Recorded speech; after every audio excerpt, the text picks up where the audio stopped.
My parents are divorced and I always thought that my dad was screwed since he ran his family store that saw little success. It struggled to stay open, I thought, for my entire life. I work as an employee there and try to do everything I can to keep it open and lively. I run the social media, installed security cameras, and use my modern knowledge to try my best to keep the store afloat. I ride with my dad to and from work each day, and while we were riding home last Friday, he accidentally spilled the beans about our family's stock market activity. He then went into detail. In the early 1990s, his grandfather invested thousands into Apple, and after seeing returns trading, he invested more and more. It turns out that before I was born, my family bought Apple at its lowest point. We collectively own about 50,000 shares of the company. One Apple share today is worth about $200. If you do the math, we have about $10 million invested in Apple. My great-grandfather is seen as a hero in my family, and I never understood why. I always assumed that it was because he founded the store and was a great guy, but now I know. This $10 million is broken up between my great-grandmother, my grandmother, and my great-uncle. My grandma and her brother share an account with about $3 million in it. Both of them have had several health-related issues, but they still live.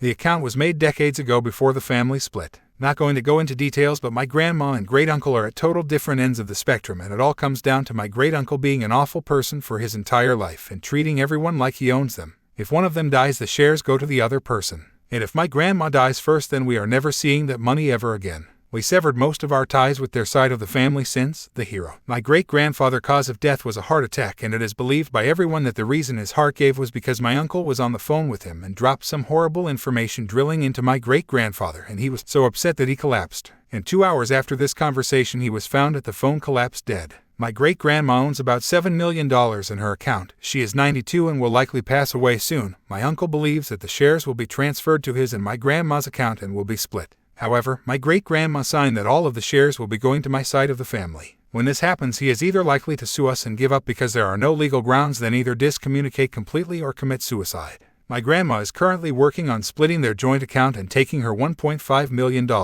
My family doesn't spend much money on vacations or lavish items. All of our vehicles are leased, and this secret is a very serious thing in order to keep us safe from greedy people. I am one of the only people who know about this, and I feel like I am in a weird place. My dad is coaching me on how to trade and dominate the stock market. I am excited to live up to my family's secret legacy, and after learning all of this, I feel light but very happy that money isn't a problem anymore and never has been. Please let me know your thoughts and guidance of what I should do.